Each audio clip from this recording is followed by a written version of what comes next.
Hey there, welcome to 3 Minutes with Jay. Jay Bala, our portfolio manager at AIP Asset Management in Toronto. Jay, let's just get into a market update. We're into October, which can have some perils for investors, as we've seen in the past. What are your thoughts moving in through the fall? It's actually looking quite good.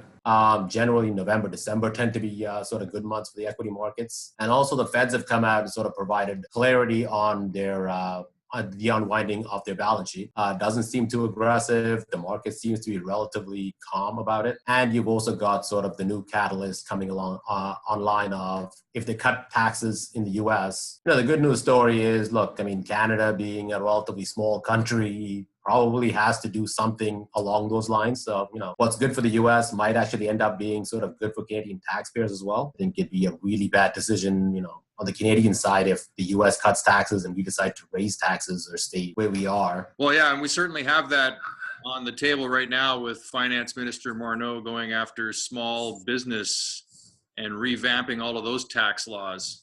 Yeah, I mean, I don't know. I mean, as ideas go, that's probably the worst thing you can do. I mean, if you think about it, small businesses generate the vast majority of jobs. Going after them while the U.S. is cutting taxes probably puts us in a very, very bad position. So, I mean, hopefully they come to their senses somewhere on the lines and realize, look, let's be intelligent about it. And if they're cutting taxes down south, we should probably do something similar. And I think they'll eventually get around to that idea. I don't think they're going to be completely insane. Yeah, we'll see. Hey, I have a question for you. That's the whole thing around Trump getting rid of the FBI, the head of the FBI. That what's coming out about it could be impeachable.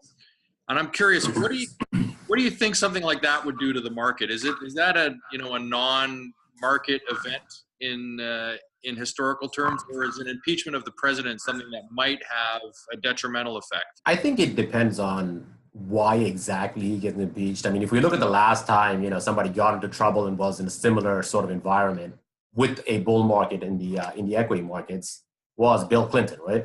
Yeah.